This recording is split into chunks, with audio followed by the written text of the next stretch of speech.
Hello વિદ્યાર્થી મિત્રો, very good morning. Shri કન્યા પ્રાથમિક વિદ્યાલય કાલાવડ, ધોરણ 6, વિષય વિજ્ઞાન, સેમેસ્ટર 2.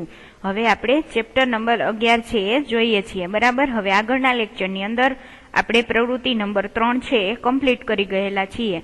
તો આજે આપણે નવો પોઈન્ટ જોઈએ, ટોપિક નંબર 10.6, કોઈ વક્રરેખાની લંબાઈ માપવી. હવે આ ટોપિકની અંદર તમારે છે આ ટોપિકને સારી રીતે સમજવા માટે પ્રવૃત્તિ નંબર 4 છે એ પરફોર્મ કરવાની રહેશે. બરાબર. હવે વક્રરેખા એટલે કઈ? તો કે સ્ટ્રેટ લાઈન હોય, બરાબર, એને આપણે સીધી રેખા કહીએ. પરંતુ જે આડાહવડી હોય, બરાબર, એને શું કહેવાય? તો કે એને કહેવાય વક્રરેખા. બરાબર. કે જે સીધી ના હોય, જેની અંદર વળાંક છે એ આવતા હોય, એને શું કહેવાય? તો કે વક્રરેખા. તો આપણે કોઈ વક્રરેખાની લંબાઈ મીટર સ્કેલ વડે માપી શકતા નથી. શા માટે? કારણ કે વક્રરેખા છે એ કેવી હોય? તો કે આડાસવડી હોય. બરાબર. એના લીધે શું થાય? તો કે આપણે આની ઉપર ફૂટપટ્ટી લગાવીને મેજર કરીએ, બરાબર, આની લંબાઈ માપીએ, તો એ પ્રોપર આવે નહીં. કારણ કે એની અંદર અમુક જગ્યાએ શું હોય? તો કે કર્વ છે એ થોડા અંતરે આવેલા હોય, જેના પરિણામે આપણે જે લંબાઈ માપીએ એ આપણને એક્ઝેક્ટ મળે નહીં. હવે તો આવી રેખાની લંબાઈ માપવા માટે આપણે શું કરીએ છીએ એ આપણે આ પોઈન્ટની અંદર જોવાનું છે. તો કે વક્રરેખાની લંબાઈ માપવા માટે આપણે શેનો ઉપયોગ કરી શકીએ છીએ? તો કે દોરીનો ઉપયોગ છે એ કરી શકીએ છીએ. તો દોરીનો ઉપયોગ કેવી રીતે? તો કે દોરી છે એના વડે આપણે સૌપ્રથમ શું કરવાનું? તો કે દોરીના બંને છેડે એક ગાંઠ લગાવી દેવાની. ત્યારબાદ આપણે દોરી વડે છે એ વક્રરેખાની લંબાઈ સૌપ્રથમ આપણે મેજર કરી લઈએ. કારણ કે દોરી છે એ પણ વળી શકે, એટલા માટે વક્રરેખાની લંબાઈ જેવી રીતે છે એવી રીતે આપણે દોરીને રાખીને એક્ઝેક્ટ જે લંબાઈ છે એ મેળવી શકીએ. ત્યારબાદ આપણે એ દોરીને સીધી કરીને કોઈ પણ સ્કેલ માપ વડે આપણે એ લંબાઈ મેજર કરી શકીએ, જે આપણે આ પ્રવૃત્તિ નંબર 4 ની અંદર જોશું. તો શરૂ કરીએ પ્રવૃત્તિ નંબર 4. તો કે વક્રરેખા AB આકૃતિ 10.10 માં તમને વક્રરેખા AB ની લંબાઈ માપવા માટે કોઈ દોરીનો ઉપયોગ કરો. બરાબર. તમારે દોરી વડે શું કરવાનું? તો કે તમને જે આપેલી વક્રરેખા AB છે એની લંબાઈ માપવાની છે.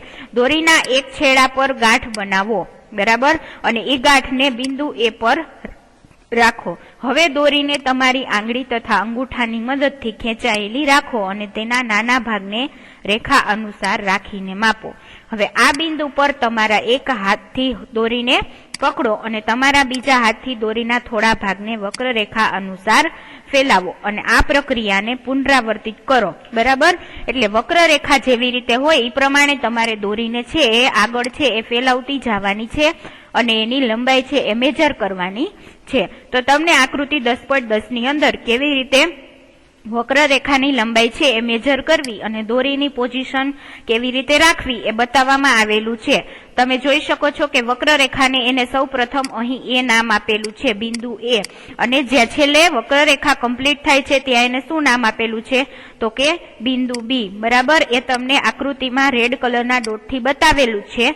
ત્યારબાદ તમે જોઈ શકો છો કે એ શું કરે છે? તો કે દોરીને લઈને હાથ વડે છે એ વક્રરેખાની લંબાઈ છે એ મેજર કરે છે. બરાબર. તો આ સમજાઈ ગયું? તો કે દોરીની મદદથી વક્રરેખાની લંબાઈ માપવી. હવે તમારે ધીમે ધીમે દોરીને છે એ આગળ ફેલાવતી જવાની અને વક્રરેખાની લંબાઈનું માપન છે એ તમારે કરતું જવાનું છે. બરાબર. હવે વક્રરેખાને બિંદુ B સુધી તમે જ્યારે પહોંચો, બિંદુ A થી તમારે શરૂઆત કરવાની અને બિંદુ B છે એ ત્યાં વક્રરેખા પૂરી થઈ જાય છે ત્યાં સુધી શું કરવાનું? તો કે દોરીનો જે ભાગ બિંદુ B પર છે તેને નિશાનીથી તમારે અંકિત કરી લેવાનો. હવે આ દોરીને મીટર સ્કેલ ઉપર ફેલાવો અને દોરીની શરૂઆતની ગાંઠ તથા તેના બીજા છેડા પર નોંધેલ નિશાનીની વચ્ચેની લંબાઈ માપો. આ માપ શેનું થશે? તો કે તમારી વક્રરેખા AB ની લંબાઈ છે. તમને જેટલું માપ મળશે એ કયું હશે? તો કે તમારી વક્રરેખા AB છે એનું લંબાઈનું માપ હશે. બરાબર. આકૃતિની અંદર તમને આવી વક્રરેખા આપેલી છે, ત્યાં એક જગ્યાએ A બિંદુ નામ આપેલું છે, બીજી જગ્યાએ B. બરાબર. હવે તમે બીજી દોરીની મદદથી એનું માપ છે એ લ્યો છો. બરાબર. ત્યારબાદ શું થાય? તો કે તમારે એ દોરીને સીધી કરી લેવાની અને માપ પટ્ટીની મદદથી એનું માપ લઈ લેવાનું થશે. ઉદાહરણ તરીકે 12 સેન્ટીમીટર આવે તો તમારી વક્રરેખા AB ની લંબાઈ કેટલી થશે? તો કે 12 સેન્ટીમીટર. તો આ પ્રવૃત્તિ તમે કરશો એટલે તમને વક્રરેખાની લંબાઈનું માપ કેવી રીતે લેવું એ તમને ખ્યાલ આવશે. તો આપણે જોયું કે અંતર તથા લંબાઈનું ચોક્કસ માપન માપવા માટે અત્યંત ચોકસાઈ છે એ રાખવી પડે છે અને માપન કેટલાક પ્રમાણભૂત એકમ તથા માપન પરિણામોને વ્યક્ત કરવા માટે આપણને કેટલાક યોગ્ય સાધનોની જરૂર પડે છે. બરાબર. કોઈ પણ આપણે વસ્તુની લંબાઈ માપવી હોય, પહોળાઈ માપવી હોય તો આપણે યોગ્ય એકમ છે એ જ લઈને આપણે એને મેજર કરી શકીએ. તો ત્રુટક લાઈન હોય, બરાબર, એને દર્શાવવા માટે તો આપણે સ્કેલ માપનો ઉપયોગ કરી શકીએ એની લંબાઈ અથવા તો પહોળાઈ મેજર કરવી હોય. પરંતુ વક્રરેખા હોય, બરાબર, એની અંદર કર્વ હોય, એટલા માટે આપણે સ્કેલનો ડાયરેક્ટ ઉપયોગ કરી શકીએ નહીં. એટલા માટે આપણે સૌપ્રથમ શું કરીએ તો કે દોરીનો ઉપયોગ કરીએ. ત્યારબાદ દોરીને આપણે સીધી કરીને સ્કેલ માપ દ્વારા એનું માપ લઈ લઈએ એટલે આપણને આપણી વક્રરેખા છે એનું માપ છે એ મળી જાય છે. ત્યાર પછીના જે 2 પોઈન્ટ છે એ આપણે વિડીયો લેક્ચરની અંદર જોઈ ગયા છીએ. બરાબર, કે આપણી આસપાસની ગતિશીલ વસ્તુઓ, એની અંદર પ્રવૃત્તિ નંબર 6 છે એ આપણે વિડીયો લેક્ચરની અંદર કમ્પ્લીટ કરી લીધી છે. ત્યારબાદ પ્રવૃત્તિ 6 અને 5 બંને આપણી વિડીયો લેક્ચરમાં કમ્પ્લીટ થઈ ગઈ છે. ત્યાર પછીનો નેક્સ્ટ પોઈન્ટ છે આપણે જોઈએ 10.8 ગતિના પ્રકારો. આપણે છે ફર્સ્ટ લેક્ચરની અંદર જ જોઈ ગયા કે ગતિ કોને કહેવામાં આવે છે અને ગતિના પ્રકારો કેટલા છે. તો કે આવર્ત ગતિ, વર્તુળાકાર ગતિ, સુરેખ પથ પર ગતિ અને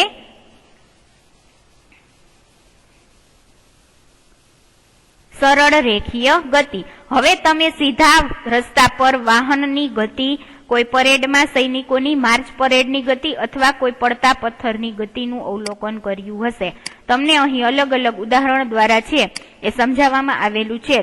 તો કે તમે સીધા રસ્તા પર વાહનની કોઈ ગતિ, એટલે કે રોડ ઉપર, સીધા રોડ ઉપર વાહન જતા હોય એની તમે ગતિ જોઈ હશે. એવી જ રીતે કે પરેડમાં સૈનિકોની માર્ચ પરેડની ગતિ તમને અહીં આકૃતિ દ્વારા બતાવવામાં આવેલું છે. આકૃતિ 10.12 એની અંદર સીધા રસ્તા ઉપર શું કરે છે તો કે વાહન ગતિ કરે છે. એવી રીતે સૈનિકો છે એ માર્ચ પરેડની ગતિ કરે છે.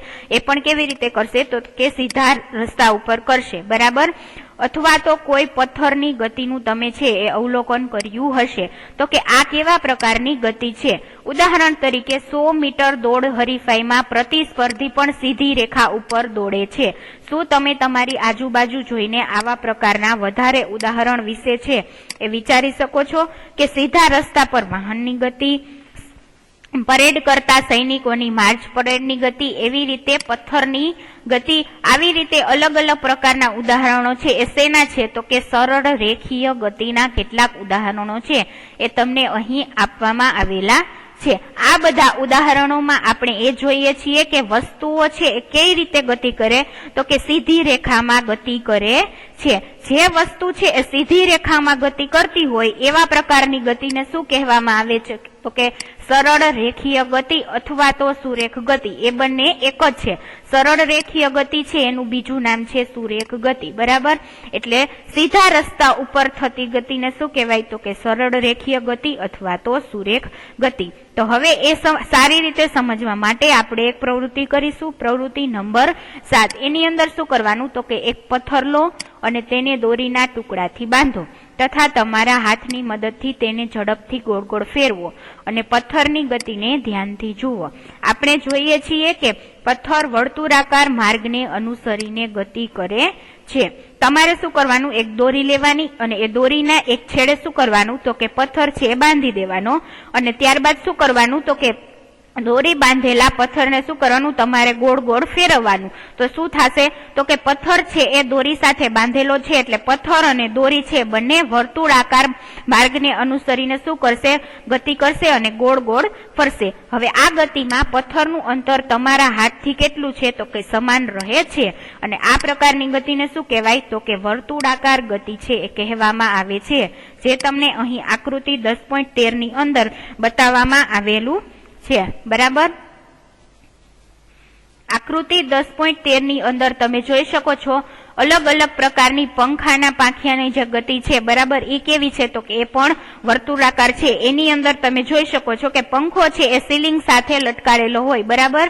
પંખો છત સાથે લટકાડેલો હોય પરંતુ એના પાખિયા છે એ કેવી ગતિ કરે છે તો કે એ ગોળ ગોળ ફરે છે, એટલા માટે એ છે એ વર્તુળાકાર ગતિ કરે છે. એવી રીતે આકૃતિ 10.13 એની અંદર તમે જોઈ શકો છો કે પથ્થર છે એ કેવી રીતે ગતિ કરે છે તો કે ગોળ ગોળ દિશામાં ફરે છે, જેના પરિણામે શું થાય છે તો કે કૂવામાંથી છે એ પાણી છે એ બહાર આવે છે. તો એ ગતિ કઈ છે તો કે વર્તુળાકાર ગતિ. બે ગતિ આપણે જોઈ લીધી, સુરેખ પથ પર ગતિ અને વર્તુળાકાર ગતિ.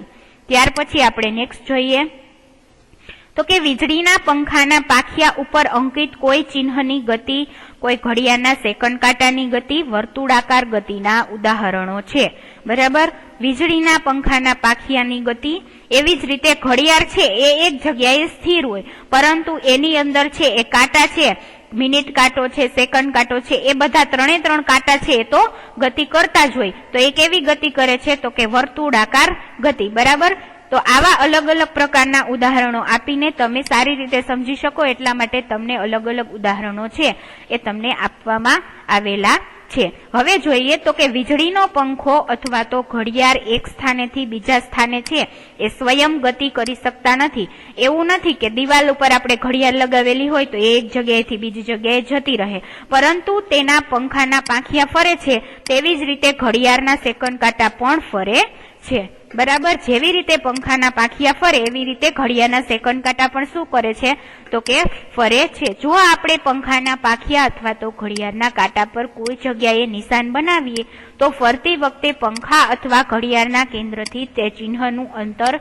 સમાન રહેશે. જેવી રીતે આપણે પ્રવૃત્તિ 6 કરી હમણાં આગળ, બરાબર, એમાં આપણે જોયું હતું કે દોરી વડે તમે પથ્થર બાંધશો દોરીના એક છેડે, પછી તમે પથ્થરને અને દોરીને ફેરવશો તો એ વર્તુળાકાર ગતિ કરશે. તો દોરીથી તમારા હાથનું જે અંતર છે એ કેટલું હશે તો કે સમાન રહેશે. એવી જ રીતે ઘડિયાળના કાંટાથી એ ચિહ્નનું અંતર પણ સમાન રહેશે. હવે કેટલાક કિસ્સામાં વસ્તુ એક નિશ્ચિત સમય અંતરાલ પછી પોતાની ગતિનું પુનરાવર્તન કરે છે. આ પ્રકારની ગતિને શું કહેવાય તો કે આવર્ત ગતિ કહેવામાં આવે છે.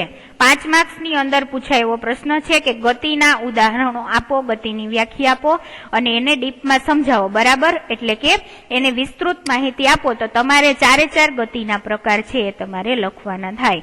હવે આ ત્રીજો પ્રકાર જોઈએ તો કે આવર્ત ગતિ.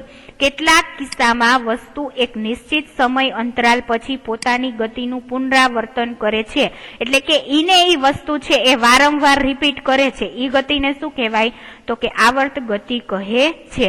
હવે આવર્ત ગતિને સારી રીતે સમજવા માટે તમને એક ઉદાહરણ આપેલું છે કે દોરીથી બાંધેલ એ જ પથ્થર લો જેનો તમે પ્રવૃત્તિ 7માં ઉપયોગ કર્યો હતો. હવે દોરીને તમારા હાથમાં પકડો તથા પથ્થરને દોરીથી લટકવા દો. તે શું છે તો કે એક લોલક છે. હવે બીજા હાથ વડે પથ્થરને એક બાજુ ખેંચો અને પછી મુક્ત ગતિ કરવા માટે છોડી દો. હવે શું છે તો કે લોલક છે એ ગતિમાં છે.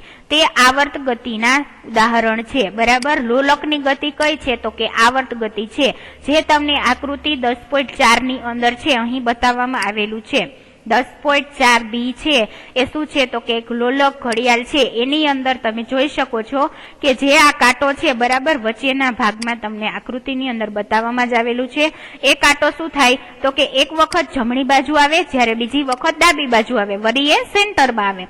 ત્યારબાદ ફરી પાછો એ જમણી બાજુ આવે, વળી પાછો ડાબી બાજુ આવે. તો એ શું કરે છે તો કે એક ને એક વસ્તુનું શું કરે તો કે પુનરાવર્તન કરે છે, વારંવાર એને વસ્તુનું રિપીટેશન કરે છે. એટલા માટે એને શું કહેવાય તો કે આવર્ત ગતિ છે એ કહેવામાં આવે છે. ત્યારબાદ આપણને ગિટારના તમને બાજુમાં સી નંબરની આકૃતિમાં ગિટાર આપેલું છે. બરાબર, હવે ગિટારની અંદર અલગ અલગ સ્ટ્રિંગ છે એ આવેલી હોય છે, જે તમે જોઈ શકો છો કે જેને આપણે ગિટારના તાર તરીકે ઓળખીએ છીએ. હવે જ્યારે ગિટારિસ્ટ છે ગિટાર પ્લે કરતો હોય ત્યારે શું કરે તો કે વારંવાર છે આ બધા તાર ઉપરથી એ અલગ અલગ પ્રકારનું જે મ્યુઝિક છે એ ઉત્પન્ન કરતો હોય. હવે તાર છે એ એક જ હારે ગતિ કરે છે. બરાબર, સૌપ્રથમ એ શું કરશે તો કે ડાબી બાજુની સાઈડ છે એ તારને ખસેડશે, એવી રીતે ત્યાર પછી જમણી બાજુ, વળી પાછું ડાબી બાજુ અને જમણી બાજુ, એટલે શું થશે તો કે એમાંથી સંગીત છે ઉત્પન્ન થશે. તો આ પણ શું થાય તો કે એકને એક વસ્તુનું વારંવાર પુનરાવર્તન કરે છે, એટલા માટે શેનું ઉદાહરણ થાય તો કે આવર્ત ગતિનું. તો આ લોલક છે તમે જોયું આકૃતિમાં, એ મનોરંજનની સાથે આપણને આવર્ત ગતિ સમજવામાં પણ મદદ કરશે. હવે કોઈ લોલકની ગતિ, વૃક્ષની શાખાઓનું અહીં તહીં લહેરાવવું, હિંચકો ખાતા બાળકોની ગતિ, બરાબર. હિંચકો તમે જ્યારે હિંચકો ખાતા હોય ત્યારે શું થાય તો કે એક વખત છે હિંચકો આગળ આવે એવી રીતે પાછળ જાય, વળી પાછો આગળ આવે અને પાછળ જાય, એટલે કે એકને એક વસ્તુનું શું થાય તો કે પુનરાવર્તન થાય, એટલે એ પણ આવર્ત ગતિનું ઉદાહરણ છે. ત્યાર પછી સિતારના તારની ગતિ, જે આપણે આકૃતિ સી ની અંદર સમજી ગયા. વાગતી વખતે ઢોલકની સપાટીની ગતિ, આ બધા શેના તો કે આવર્ત ગતિના ઉદાહરણો છે, જેમાં વસ્તુઓ એક નિશ્ચિત સમયના અંતરાલ પર પોતાની ગતિનું શું કરે તો કે સતત છે એ પુનરાવર્તન કરે છે, બરાબર. તો આવર્ત ગતિની વ્યાખ્યા યાદ રાખવાની છે અને એના ઉદાહરણો છે એ પણ તમારે યાદ રાખવાના થશે, જે તમે આકૃતિની અંદર જોઈ શકો છો કે હિંચકા ખાતા છોકરીની ગતિ તમને અહીં બતાવવામાં આવેલું છે. આકૃતિની અંદર એક છોકરી છે એ હિંચકા ઉપર શું કરે છે તો કે હિંચકા ખાય છે, તો હિંચકો છે થોડી વારે આગળ આવશે પાછળ જશે, આગળ આવશે પાછળ જશે. એવી જ રીતે લોલકની અંદર પણ એ જ પ્રવૃત્તિ તમને જોવા મળે છે. ત્યારબાદ સિતારના તારની ગતિ, એવી રીતે ઢોલકની ગતિ અથવા તો કોઈ ઘંટની ગતિ, આ બધા શેના ઉદાહરણ તો કે આવર્ત ગતિના ઉદાહરણો છે. હવે તમે શું પ્રવૃત્તિ 5ના એક ભાગરૂપે સિલાઈ મશીનનું અવલોકન કર્યું હતું? તમે ધ્યાન આપ્યું હશે કે સિલાઈ મશીન તે પોતાની જગ્યા પર જ રહે છે. જ્યારે તેનું પૈડું વર્તુળાકાર ગતિમાં હોય છે, તેમાં એક સોય પણ હોય છે, જે જ્યાં સુધી પૈડું ફરે છે ત્યાં સુધી નિરંતર ઉપર નીચે ગતિ કરતી રહે છે. શું એવું નથી કે અહીં સોય આવર્ત ગતિ કરે છે? તો કે હા, જેમ જેમ પૈડું છે સિલાઈ મશીનના સંચાનું એ ફરશે એમ સોય છે એ ઉપર નીચે થશે, એટલે કે એ એકને એક વસ્તુનું રિપીટેશન કરશે, એટલે સોય કેવી ગતિ કરશે તો કે આવર્ત ગતિ કરે છે. ત્યારબાદ શું તમે જમીન પર ગબડતા દડાની ગતિનું અવલોકન કર્યું છે? તો કે અહીં દડો છે એ જમીન પર ગબડતો આગળ ગતિ કરે છે, બરાબર. હવે તમે દડાને છે જોયો હશે કે એ શું કરે તો કે જમીન ઉપર આગળ પાછળ છે ગતિ કરે છે. તો આ પ્રકારે દડો શું કરે છે તો કે સરળ રેખીય ગતિની સાથે સાથે વર્તુળાકાર ગતિ પણ કરે છે. ક્યારેક દડો આગળ જશે, ક્યારેક છે પાછળ જશે, બરાબર. એટલે એ આગળ સીધી રેખામાં દડો ગતિ કરે તો એને શું કહેવાય? આપણે આગળ જ જોયું સૌ પ્રથમ પેલો પ્રકાર કે સરળ રેખીય ગતિ. એની અંદર શું હોય? કોઈ પણ વસ્તુ અથવા તો પદાર્થ છે એ સીધા રસ્તા ઉપર ગતિ કરે તો એને શું કહેવાય? સરળ રેખીય ગતિ અથવા તો સુરેખ પથ પર ગતિ. વર્તુળાકાર ગતિની અંદર શું હોય તો કે કોઈ પણ વસ્તુ છે એ વર્તુળાકાર એટલે કે સર્કલની અંદર ફરે તો એને શું કહેવાય? વર્તુળાકાર ગતિ. હવે શું તમે આવા અન્ય ઉદાહરણો બનાવી શકો છો જેમાં વસ્તુની ગતિ વિભિન્ન પ્રકારની ગતિ સાથે સુસંગત હોય? તો આ ચેપ્ટર આપણે ભણી ગયા, તો તમને છે ઘણા બધા એવા ઉદાહરણો છે એ આમાં આપેલા છે ગતિને સમજવા માટે. ત્યારબાદ નેક્સ્ટ જોઈએ તો કે આ પ્રકરણમાં આપણે ઘણી બધી માપનની પ્રવૃત્તિઓ કરી તથા કેટલાક પ્રકારની ગતિના વિષયમાં ચર્ચા કરી. આપણે જોયું કે સમયની સાથે સ્થિતિમાં થતા ફેરફારને શું કહેવામાં આવે છે? ગતિ. સૌપ્રથમ તમારે ગતિની વ્યાખ્યા જ યાદ રાખવાની છે વિદ્યાર્થી મિત્રો, ખાસ કરીને તો કે સમયની સાથે સ્થિતિમાં થતા ફેરફારને ગતિ કહેવામાં આવે છે. ગતિના મુખ્ય 4 પ્રકાર છે, એના અલગ અલગ ઉદાહરણો પણ તમને આપીને સમજાવવામાં આવેલા છે. ત્યારબાદ સ્થિતિમાં થયેલ આ પરિવર્તનને આપણે અંતરમાપન દ્વારા સમજી શકીએ છીએ. આનાથી આપણને એ જાણકારી પ્રાપ્ત થાય છે કે કોઈ વસ્તુ કેટલી ધીમી અથવા ઝડપી ગતિ કરી રહી છે. જમીન પર ગોકળગાયની ગતિ, પતંગિયાનું એક પુષ્પ પરથી બીજા પુષ્પ પર જવું, નદીના પ્રવાહમાં નાના પથ્થરોની ગતિ, વિમાનનું હવામાં ઊંચાઈએ ઉડવું, પૃથ્વીની આજુબાજુ ચંદ્રની ગતિ, આપણા શરીરમાં રુધિરનું પરિવહન, બધા ઉદાહરણ આપણી આજુબાજુ થનારી ગતિને જ દર્શાવે છે, બરાબર. આપણી આજુબાજુ ઘણી પ્રકારની છે એ ગતિ આપણને જોવા મળે છે. તમને અહીંયા વધારે ઉદાહરણ આપીને ગતિને તમે સારી રીતે સમજી શકો તો તમને જે ઉદાહરણ આપેલા છે એને તમારે શું કરવાનું તો કે હોમવર્કની અંદર આ જે ઉદાહરણ આપેલા છે એને તમારે ગતિના પ્રકારની અંદર લખવાના છે, બરાબર. કે નદીના પ્રવાહમાં નાના નાના પથ્થરોની ગતિ છે એ કેવી છે એ તમારે લખવાનું. એ સુરેખપથ પર ગતિ છે, વર્તુળાકાર છે, બરાબર, આવર્ત ગતિ છે કે કઈ છે એ તમારે લખવાનું રહેશે. હવે આપણે અહીંયા આપણું આ ચેપ્ટર નંબર 10 છે ગતિ અને અંતરનું માપન એ પૂર્ણ કરીએ છીએ. તો તમારે આ ચેપ્ટરના સ્વાધ્યાયના જે પ્રશ્ન છે એને તમારે તમારી પાકી બુકની અંદર છે એ લખી નાખવાના છે. બરાબર. હવે આપણે સ્વાધ્યાય ખાલી ઓવરવ્યૂ જોઈ લઈએ. તો કે 1 મીટર બરાબર ખાલી જગ્યા સેન્ટીમીટર હોય. તમે છે એ ચેપ્ટરની અંદર તમને કે એ માપન અંતર અને માપનના એકમોની અંદર તમે જોઈ ગયા કે 1 મીટર બરાબર કેટલા સેન્ટીમીટર થાય? તો કે 100 સેન્ટીમીટર હોય. 5 કિલોમીટર બરાબર કે ખાલી જગ્યા મીટર હોય.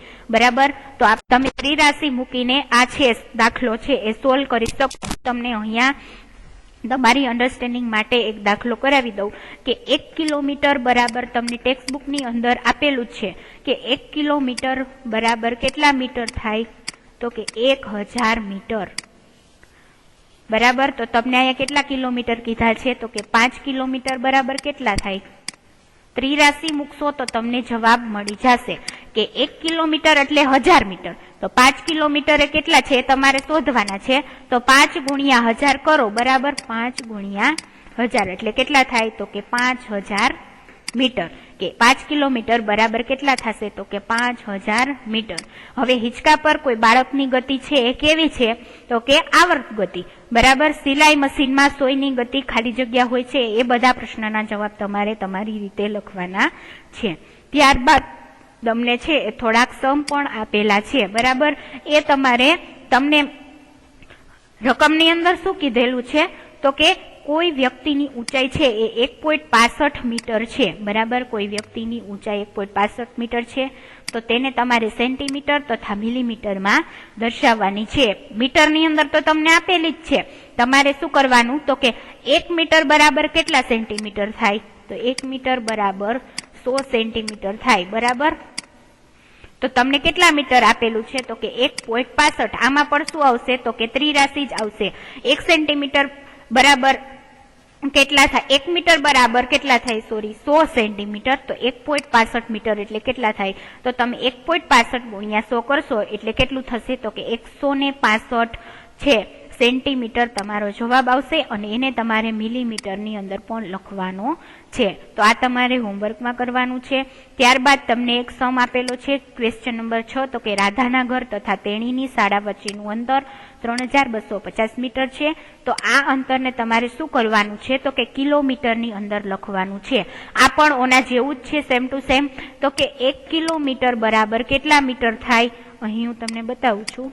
1 કિલોમીટર બરાબર શું થાય? તો કે 1000 મીટર. હવે તમને અંતર આપેલું છે 3250 મીટર. બરાબર. 3250. તો તમારે છે એ કેટલા કિલોમીટરમાં છે એ ફાઇન્ડ કરવાનું છે.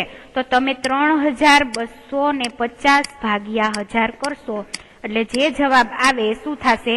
તો કે એટલા કિલોમીટર છે એ અંતર થાય છે. બરાબર. તો આ પણ એક સાવ સહેલો દાખલો છે. બધામાં તમારે શું કરવાનું? તો કે ત્રિરાશિ જ મૂકવાની છે. ત્યાર પછી પ્રશ્ન નંબર 7 છે કે કોઈ સ્વેટર ગૂંથણ કરવા માટેની સોયની લંબાઈ માપતા સમયે ફૂટપટ્ટી પર જો તેના એક છેડાનું વાંચન 3 સેન્ટીમીટર તથા બીજા છેડાનું અંતર 33.1 સેન્ટીમીટર છે તો તે સોયની લંબાઈ કેટલી હશે? હવે તમે વિદ્યાર્થી મિત્રો આગળનો જે આપણો ચેપ્ટરનો ટોપિક નંબર 10.5 છે એમાં તમે જોયું હતું કે મીટર પટ્ટી વડે જ્યારે આપણે માપ લેતા હોય ત્યારે આપણે એક્ઝેક્ટ માપ જોતું હોય તો શું કરવાનું? તમને અહીં બે માપ આપેલા છે. 33.1 છે એ બી છેડાનું માપ છે, જ્યારે એ છેડાનું માપ કેટલું છે? તો કે 3 સેન્ટીમીટર છે. બરાબર. હવે તમારે સોયની ટોટલ લંબાઈ જોતી હોય તો શું કરવાનું? તો કે 33 એટલે કે બીજા છેડાનું બી માઇનસ તમે એ કરશો, બીજા છેડાના માપમાંથી પેલા છેડાનું માપ કરશો બાદ, એટલે તમને જવાબ મળશે 30. બરાબર. એ તમારું શું થશે? તો કે સોયની છે એ લંબાઈ થશે. તો તમારે આ સ્વાધ્યાયના પ્રશ્ન છે એના જવાબ તમારે પાકી બુકમાં સારી રીતે છે એ લખી નાખવાના છે. અને આ બધા દાખલા છે તમારે સારી રીતે સમજી અને પાકા કરી લેવાના છે. તો અહીંયા આપણું આ ચેપ્ટર પૂર્ણ થાય છે. ત્યાર પછીનું નેક્સ્ટ ચેપ્ટર છે આપણે નેક્સ્ટ લેક્ચરની અંદર જોશું. Thank you.